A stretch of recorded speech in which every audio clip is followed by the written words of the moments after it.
Yo, what's up YouTube? Today I'm installing a Holeshot device on my KTM Freeride E.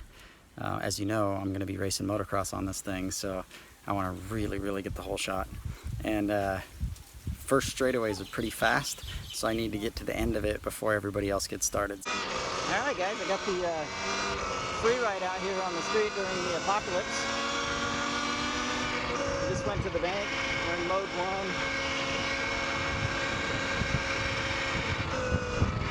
I don't have my blinker switch yet, so hand signals.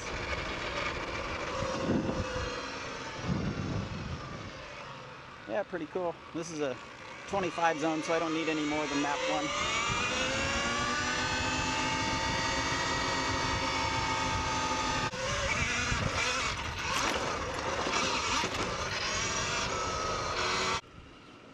1. Alright, I'm going to rip you guys a couple of wheelies up the shoulder here, so I'm going to move it into map 3 real quick.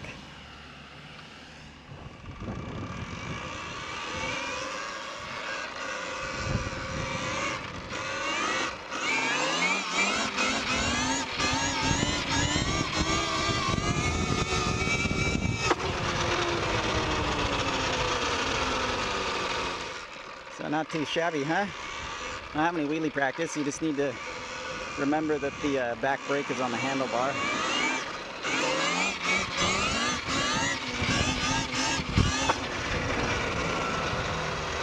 I don't really like riding wheelies when I see cars, so I always drop them.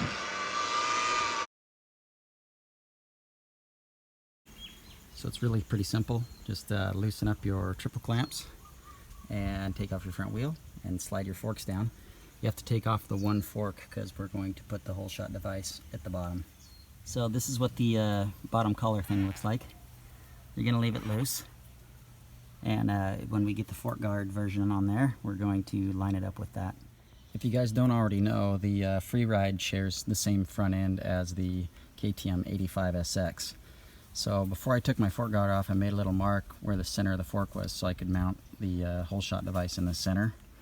But what's really cool is since it does share the front end with the 85SX, you can see in here it already has the hole or the markings for where you should put the Holeshot device. So minimum for taller riders, middle is normal, max is for shorter riders or really sticky situations and where you're going to grab lots and lots of traction. So this bike grabs lots of traction anyway.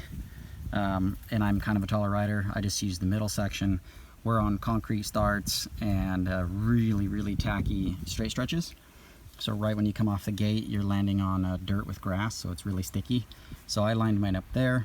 And unfortunately, the company that I got this Holeshot device from was really lame and didn't send me a template.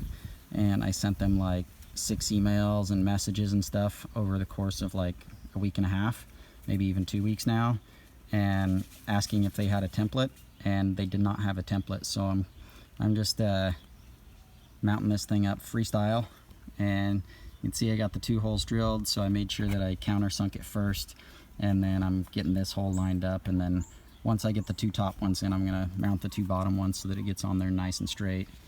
But yeah, I've already got the hole drilled, and I'll taper that a little bit so that it doesn't hang up on anything at any point. And that's where we're at. Okay, we got the Holeshot device installed. Took about 3 times as long as it should have because those jerkies didn't send me the template.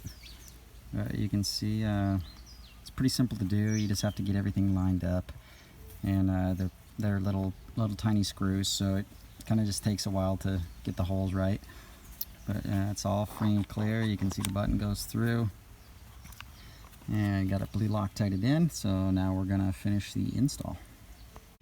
Okay, we got it reinstalled on the bike here. We got the fork guard installed. It's always a good idea to put blue Loctite on stuff. Pretty much every bolt on a motorcycle should be Loctited, maybe outside of stuff like pinch bolts. And this is actually a really good time to get in there and hit your brakes with some brake cleaner too. This bike's only been ridden basically twice, and it's got all kinds of kind of black brake grit, from just whatever. But anyway, that can kind of contaminate your pads, so get in there and give it a little shot. gets any oversprayed crap from whatever you were washing your bike with off too, so makes your brakes work a lot better and a lot less squeaking and things. Anytime you guys work on your motorcycle, there's a few bolts in the front end that are critical that you get torqued correctly. One is these pinch bolts, and it's really easy to know if they're torqued correctly because it tells you. That's how important it is. If you don't torque those correctly, they can bind your forks. The other thing that can bind your forks is down here at the lower pinch bolts. So the axle floats on here. What'll happen is if you just tighten these things down and then you tighten your axle nut, the fork is no longer straight. It'll pull it in, and so you'll have a crooked fork leg like this. So all you do is tighten one of these up, then tighten your axle nut on the other side, and then you loosen these back up. And after you loosen them up, pump your forks a few times, because you can see that thing is free floating. And we want the fork leg, if it's twisted in like this because you tighten the axle, to relax. And by pumping the forks a few times, it'll make sure that it's not stuck. Once you've done that, then you torque these back up. These I wouldn't say are as critical to torque pressures. You don't want to strip them out because then you're really screwed, because there's no nuts, it's in your forks, so you'd have to do a Healy coil or whatever. But it's important that you line that up so that your forks don't bind. Got it totally installed and in launch mode. And now that we've set it, we tighten that collar. So I know I didn't show you the whole install, but it comes with instructions. They're pretty simple to follow. Just make sure that you hassle them if they don't give you a template, because that was a pain in the butt. Normally I'd think that would take maybe a half an hour, but it took me a whole lot longer than that. It's probably more like an hour and a half. Pretty pathetic. But anyway, got a Holeshot device on my my E-XC now, and we're gonna do some electric motocross. Guys, stay tuned. Make sure that you like and subscribe wherever that thing's at. Make sure you hit the notification bell. Gonna be dropping a lot more content on this thing. It's been coming out a little bit slower than I wanted it to, because I've had a lot of other stuff going on, busy, but I'm gonna get it out there, and so I'm gonna be dropping some other videos here in the next few days. See you in the next one. Take care.